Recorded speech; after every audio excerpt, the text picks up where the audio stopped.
pontos altos aqui do nosso programa é a possibilidade de nós trabalharmos o direito dentro de uma interdisciplinaridade. Você trabalha o direito com filosofia, com psicologia, com psicanálise. E eu, particularmente, além do direito, eu trago a psicanálise para dentro das questões jurídicas. E aí nós podemos pensar assim, o que tem a ver psicanálise com a ideia do direito penal econômico? Tem muita coisa, né? Freud nos ajuda em muita coisa. Quando você pega um texto de Psicologia das Massas do Freud, nós aprendemos que a imitação ela é desenvolvida, inclusive, nos crimes. E quando a Carol fala da questão da imitação, dentro aí da ideia de aprender o crime, quem explica isso é o Freud, na questão da Psicologia das Massas, citando Le Bon. Então, nesse livro, nós também trabalhamos muito da interdisciplinariedade. Tem um artigo que o Davi escreveu, muito interessante, que é o criminoso colarinho branco e a relação com o complexo de Édipo. É interessante isso, reflexões psicanalíticas e a criminalidade econômica. Que história é essa aí de complexo de Édipo com criminalidade do colarinho branco? Já estava complicado entender direito, misturar direito com psicanálise, fica mais complicado. Com psicanálise, né? E com a ideia de complexo de Édipo. Fala um pouquinho pra gente. Primeiro, agradecer a todos os presentes, agradecer os familiares que vieram também, ao doutor professor Ulisses, que é uma pessoa que eu estimo muito. Ele me deu aula na graduação e lá a gente escreveu o nosso primeiro livro. Meu primeiro livro foi lá, né? E aí ele falou assim, olha, vamos escrever um livro. Eu estava na graduação, então pensa na cabeça de uma pessoa que está se graduando ainda, falar assim, você vai escrever um livro. Eu falei, tá bom. Mas eu falei, esse cara é louco. Ele vai escrever um livro. E aí saiu e foi muito legal, e daí a gente continuou com um grupo de pesquisa, e o nosso grupo de pesquisa até hoje. E hoje você está aqui no mestrado, né? E ele foi, através dele, inclusive, falou, vamos para o mestrado. Eu já tive pós-graduado, e aí vou para o mestrado, vim para o mestrado também. E assim, as primeiras aulas, inclusive, foi na quarta-feira que a gente tinha. E assim, os debates que nós tínhamos eram debates muito interessantes. Inclusive, dentro dos debates que nós tivemos, nós realmente conversamos muito sobre a questão da psicanálise. E o que levaria uma pessoa, já lá desde a infância, a isso tudo, assim, é muito... Por isso que a gente estava falando essa complexidade da psicanálise. Porque a psicanálise, ela tenta realmente responder algumas coisas que estão dentro de nós, dentro do ser humano, que são gatilhos que vão disparar aqui e ali, lá na frente, por determinadas situações que nos são impostas. E aí até a Carol estava falando sobre a questão da imitação do Sutter, que na verdade eu cito, mas eu não aprofundo, porque na verdade vem uma questão muito, muito forte dentro do crime do canalinho branco por questão de imitação. E o Freud, ele bate muito isso dentro de Psicologia das Massas, dentro de muitas outras obras que ele fala sobre essa situação. E como isso chega dentro do crime de colarinho branco? E como já foi falado, o crime do colarinho branco é um crime que é silencioso. Ele é intelectual. Ele não é praticado por qualquer pessoa. Ele já é praticado por um determinado nicho da população que denota um conhecimento, sabe praticar aquele crime. Muitas vezes ele passa desapercebido durante muito tempo. Então você está falando de uma pessoa que pesquisou aquilo, que buscou aquilo, que organizou aquilo antes de fazer. Mas como essa pessoa, ela chegou a isso? Como ela chegou nessa complexidade? Como ela chegou nessa complexidade de crime? Sair do crime nuclear, que a gente chama, que é o crime do dia a dia, o artigo 121 e outros artigos que são aqueles crimes nucleares, para uma complexidade de um crime que vá abater grande parte da população, dada a proporção que ele toma, e muitas vezes ele passa desapercebido. Quem é esse agente? Quem é essa pessoa? Como essa pessoa se formou? E dentro dessa situação, eu comparo venho com a comparação do complexo de Édipo. Por que o complexo de Édipo? O complexo de Édipo, ele tinha uma questão já de infância, que ele denotava contra o pai uma questão contra a autoridade que ele tinha. Então, o pai era a autoridade ali, naquele momento, no lar. E ele se impôs contra essa autoridade.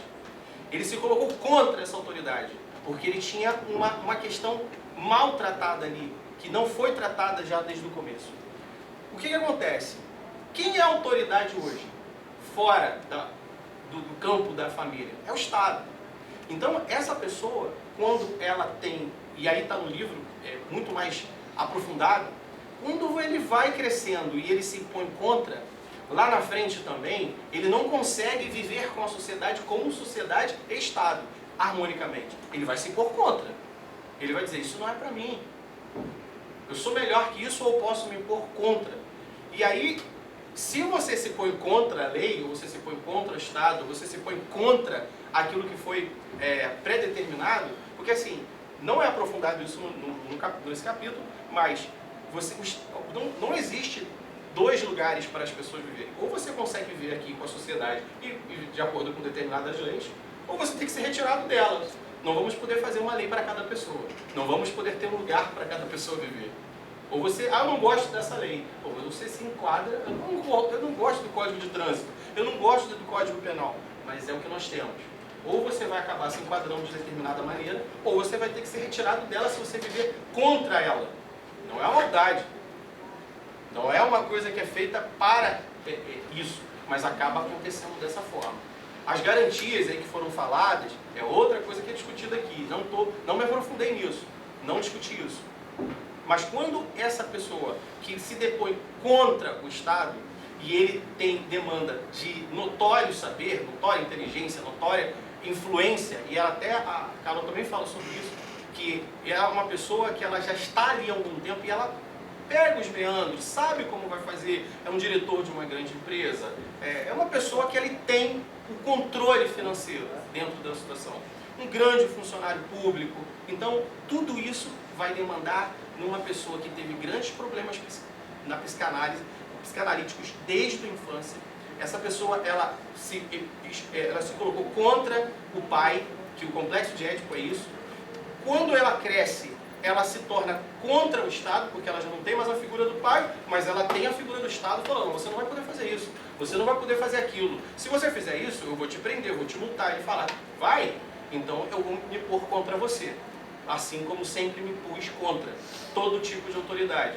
E lá na frente, ele vai se desencadear dentro da questão da criminalidade, nesse crime que a gente tanto discute, que a gente tanto conhece, que é o crime do colarinho branco, que é um crime difícil de combater, que, para além do direito penal, né, como falado com o John, olha aí, caramba. É um ato falho isso. Agora explica. Então, dentro dessa atmosfera que se torna difícil, essa pessoa também, e esse tipo de crime, que é um crime silencioso, que como foi falado também, eu vou trazer de novo a baila, você não tem noção de quantas pessoas você vai alcançar. Às vezes uma única pessoa, né, está numa diretoria e começa, ou numa grande empresa, e começa, mas onde alcança? Uma grande sonegação, um grande desvio de dinheiro, uma grande lavagem de capitais, alcança muito. Então um único indivíduo que está ali sedentrando, que começou lá atrás, vai se aflorar em grandes crimes, difíceis de se detectar, difíceis de se punir, bem montados, né, de pessoas que montam aqueles crimes, são pessoas realmente se qualificaram naquilo, erroneamente, né, mas se qualificaram naquilo. E é nessa situação, e é nesse capítulo que eu tento, e quando vocês tiverem, e vocês vão comprar, vocês vão ter o livro, vocês vão poder entender um pouco melhor do que eu coloquei dentro dessa questão da psicanálise, saber entender um pouco dentro da mente dessa pessoa que se tornou um criminoso do colarinho branco. Muito bacana. É um negócio complexo de você aprofundar e entender, né? Como eu disse, se você mergulhar nos meandros do direito penal econômico já é complicado precisar misturar isso com a psicanálise. Mas muito bacana, e isso era uma coisa que nós discutíamos muito dentro de salas de aula. Essa ideia do complexo de Édipo, ela é muito complexa, até para você traduzir isso lá na psicanálise, você tem que estudar bastante isso para poder entender. Mas uma coisa que nós discutimos muito em sala de aula foi a questão do narcisismo. E uma das coisas que acho que foi um consenso, tirando o Adelmano que não estava nessa aula, porque estava lá no Maranhão, Mas foi um consenso que o criminoso de colarinho branco, ele é um narcisista. Por que ele é um narcisista? Porque ele pensa só no seu eu, ele pensa só no seu bolso, ele pensa só nos bens, ele pensa no material em detrimento dos outros. Ele não olha, às vezes, nem para a própria família, ele está olhando para ele mesmo.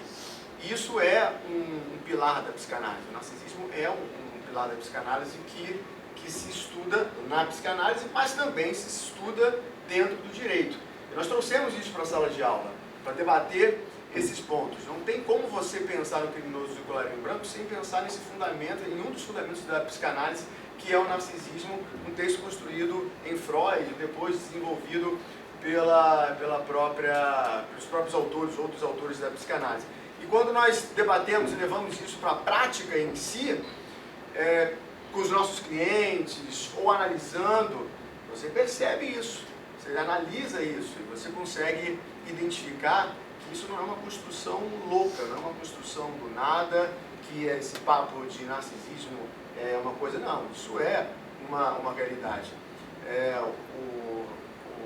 Davi estava falando aí de normalidade, ninguém é normal, né, Davi? Nós não somos normais. Não. Se você se diz normal, pode ter certeza que tem algum problema. O barato da vida é ser um pouco anormal e sair um pouco da normalidade.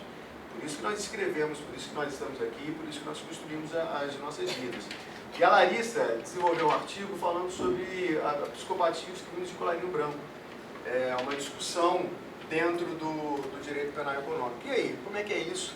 Existe mesmo um pouco de narcisismo? Claro que não precisa aprofundar, né? O tema tem que ler o texto, né? E tem que ir além do texto também para discutir essas questões. Mas é para vocês verem o tamanho da dimensão que nós trouxemos para dentro do discurso do direito penal econômico. E aí, é narcisista, não é? Tem um pouco disso? O que é a psicopatia, né? Primeiramente, aqui a maioria do direito não está acostumada com esse tema, porque realmente é um tema multidisciplinar. Eu resolvi trazer a psiquiatria, a psicanálise e a psicologia para dentro do direito, para a gente estudar um pouco sobre a questão do psicopata. Porque quando a gente fala sobre a psicopatia, a gente tem em mente um assassino em série, por exemplo, um estuprador em série, a gente pensa na Suzane von Richthofen, a gente pensa na Elise Matsunaga, que cometeram crimes hediondos, crimes realmente muito brutos, com muita violência, graves ameaças. Mas o psicopata, ele não é só esse cara, esse autor. O psicopata, ele tem muitas qualidades.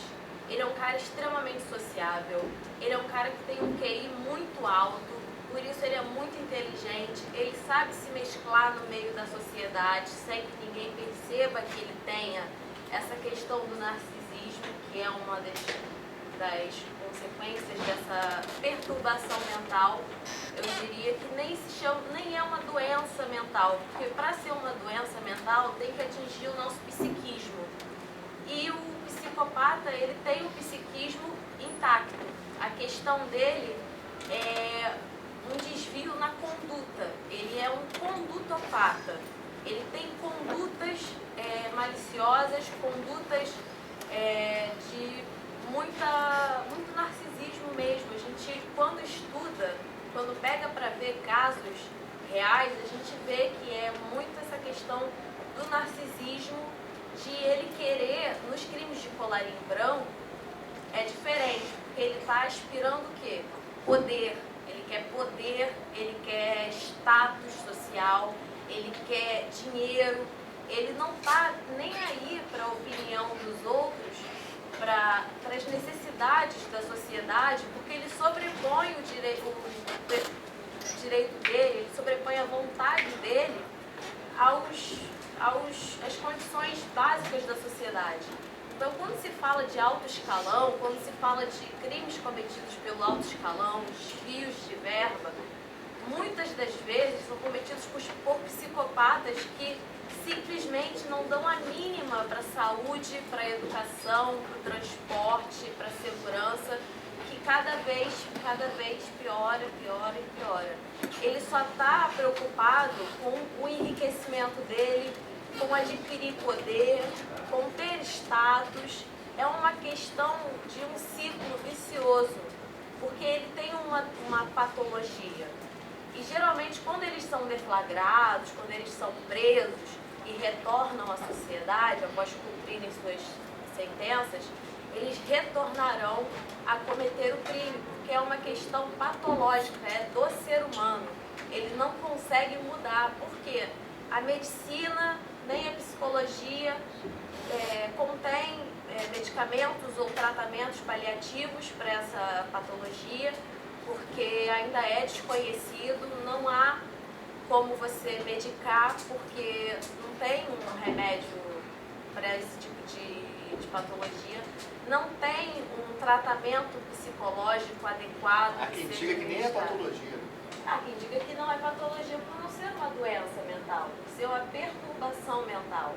E aí cai na questão da imputabilidade. Artigo 26 do Código Penal diz que é inimputável o autor que, por doença mental ou desenvolvimento mental retardado, era incapaz de discernir o caráter ilícito da conduta no momento no ato do crime. E muitos advogados, né, muitas defesas conseguem alegar que ele é um psicopata e tem uma doença mental, mas ele não tem uma doença, ele tem uma perturbação mental. Então, por isso, ele não deveria ser classificado como inimputável. Ele é sim imputável de pena porque ele tem potencial de discernir o caráter ilícito. Ele é a pessoa que sabe exatamente o que está fazendo. Ele sabe que ele está matando, ele sabe que ele está desviando verba, ele sabe que ele está sendo corrupto, mas ele ignora, ele simplesmente fala, tudo bem, é isso que eu quero, é isso que eu vou fazer, independente do ordenamento jurídico brasileiro, independente de eu estar ferindo camadas mais baixas, independente de eu estar retirando verbas de pessoas que precisam, de trabalhadores que precisam de transporte para ir trabalhar, de saúde pública, de educação, de coisas básicas, coisas realmente pilares da sociedade. E ele não tem essa empatia, porque o psicopata ele não tem empatia, ele não tem sentimento de remorso, ele não tem sentimento de culpa, ele não se sente culpado pelo que ele faz, mesmo ele vendo as consequências.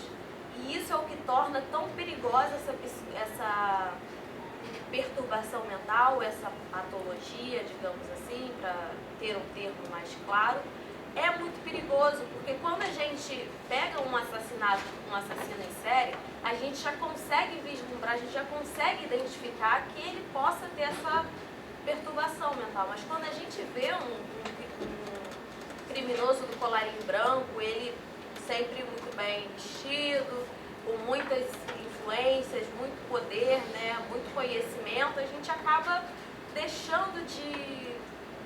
Não, esse cara não é, ele tem uma vida... A gente acaba tendo um certo preconceito de achar que a psicopatia é só nas camadas mais inferiores, só aquelas pessoas que têm comportamentos muito agressivos, e acaba esquecendo que não é bem assim. A gente encontra psicopatas em todo o ordenamento jurídico brasileiro, políticos, ministros, professores, atores, isso está em todos os lugares, eles estão espalhados. Agora resta saber qual é a motivação deles, a motivação pessoal. A de muitos é cometer estupros, cometer mortes, assassinatos com requinte de crueldade. E o de muitos é simplesmente adquirir poder, adquirir verba, status. Então, essa questão do psicopata deveria ser um pouco mais estudada, porque até hoje não se tem uma decisão concreta, né, um posicionamento concreto dos tribunais superiores acerca da imputabilidade desses agentes. Então, foi mais ou menos isso que eu escrevi. Tem mais detalhes no texto, é claro, só dei uma passada. Queria agradecer a presença de todos, a oportunidade do professor Ulisses de me incluir nesse livro. E muito obrigada.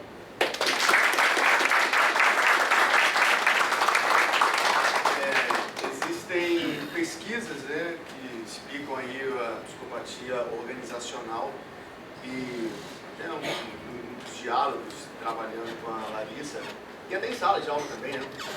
Nós até verificamos essa questão do criminoso colarinho branco dentro dessa perspectiva da psicopatia organizacional. Eu já li bastante coisa sobre penal econômico e nunca vi especificamente uma interdisciplinaridade, uma interseção dentro dessa perspectiva. Então, assim, é interessante, eu tenho certeza que você vai além desse texto, né? É claro que aqui nós temos limites até para escrever, mas é claro que é uma pesquisa extremamente profunda, interdisciplinar, e que Freud explica, né, algumas coisas até nos textos dele, né? Quando nós trabalhamos aquele texto do narcisismo, e da libido também, ele traz essa ideia. E aí, olha como a psicanálise, como os saberes psis têm completa congruência, consonância com o direito. Então, aqui há juristas e não juristas, mas essa é uma palavra para os juristas, né? Se nós ficarmos presos tão somente à letra da lei, à dogmática, ao direito, aqui no nosso caso, né, ao direito penal propriamente dito, ao processo penal propriamente dito, nós não vamos, evidentemente, ampliar o nosso leque de alcance e não vamos conseguir aprofundar temáticas dentro do próprio direito penal econômico, e vamos ficar naquele mais do mesmo. Então, a ideia da pesquisa é exatamente isso. Nós irmos além daquilo que nós já sabemos, do mais do mesmo, e, evidentemente, construirmos outras questões. E as que eles vão lembrar, eu sempre desafio os alunos, né, o tempo todo. Você não está aqui num programa de mestrado, num programa de doutorado para escrever o que todo mundo já sabe, todo mundo já pensa, o que todo mundo já diz. O seu desafio aqui é pensar coisas diferentes e trazer para dentro do campo da pesquisa uma teoria, sim, robustecida, mas que tem aplicabilidade prática. Então, o que é interessante é que tudo que está sendo dito aqui tem essa ideia, tem essa construção e tem esse alcance prático. E para nós fecharmos aqui a nossa tarde de falas da nossa mesa aqui do nosso livro, tem ainda um outro investigador, mas que ele é do programa de mestrado e doutorado, professor do programa de mestrado e doutorado da Guaiambi, lá em Minas, e por isso ele não pôde vir. Ele escreveu sobre a questão jurisprudencial, colaboração premiada junto aos delegados de polícia. Um tema bastante bacana. Mas o Roberto, que é um cara da tecnologia, então olha como é que é legal, né? Tecnologia, direito penal econômico. Quando o Roberto ele começou a me indagar e explanar para mim o que ele estava querendo construir dentro do mestrado, eu fiquei assim, perplexo positivamente, ou seja, perplexo no bom sentido, porque é algo extremamente novo. E isso tem a ver com o nosso programa, por quê? Porque, como eu já disse para vocês, o nosso programa tem essa perspectiva da interdisciplinaridade. E hoje tudo é tecnologia, a nossa vida é tecnologia, né? A sua vida está aqui, a sua vida gravita em torno desse aparelho. Você comete crime com ele, você defende com ele, você ganha dinheiro com ele, né? Você salva pessoas com ele, ele te salva, né? Eu nunca esqueço de um amigo que estava infartando, por causa do Apple Watch dele, ele começou a perceber que o batimento cardíaco dele estava crescendo, estava começando a suar, e ele falou, está acontecendo alguma coisa comigo. E aí ele foi para o Barra Dó, estava infartando. Então, tecnologia hoje é tudo. Hoje nós não nos olhamos mais, mas nós nos olhamos através disso. Então, tudo é tecnologia. E nós falamos muito sobre sociedade de risco, sociedade da informação. O Fábio falou aqui sobre sociedade de risco, ele trouxe isso, a ideia da terceira velocidade, Jesus Maria Silva Sanches. E o crime mudou. Nós estamos hoje diante de uma nova criminalidade. É claro que aquela criminalidade tradicional ela continua, matar, sempre vai haver morte, homicídios, crimes dolosos contra a vida, roubo, furto, mas com o advento não com o advento da globalização, né? Nós discutimos muito isso em sala de aula. A globalização, ela vem desde a época das caravelas, ela só se transmudou, se aperfeiçoou, ficou mais bonita a partir dos anos 2000. E aí com a ideia da internet, né? Aquela coisa toda, e muita coisa mudou. E a criminalidade também mudou, os riscos mudaram, a sociedade de risco, hoje nós vivemos numa sociedade de risco, e aí nós começamos a observar que a conduta também mudou. Nós não, né? O Roberto trouxe isso, é claro que nós discutimos, e é até um pouco daquilo que ele está construindo no projeto dele de pesquisa aqui no mestrado. E ele, como um cara da tecnologia, se aproveitou dos debates tecnológicos dentro do direito penal e econômico e pensou uma série de coisas legais. E aí ele vem e desenvolve a seguinte ideia: a conduta lógica dos crimes econômicos e cibernéticos. E vocês que adquiriram o livro, vocês vão perceber que no capítulo que ele escreveu, ele traz um negócio de ação tentada, com resultado tentado, quase com uma linguagem aqui, um pouco, né? Eu tô falando um pouco de besteira agora, mas um pouco da linguagem de programação, essas coisas, mas ficou muito interessante e uma nova perspectiva prática, diga-se de passagem, da visão de conduta lógica dentro do direito penal. Nós estamos muito acostumados em falar sobre neocantismo, os clássicos, falar sobre finalismo, funcionalismo penal, e aí quem não é do direito, estou sendo um pouco técnico aqui,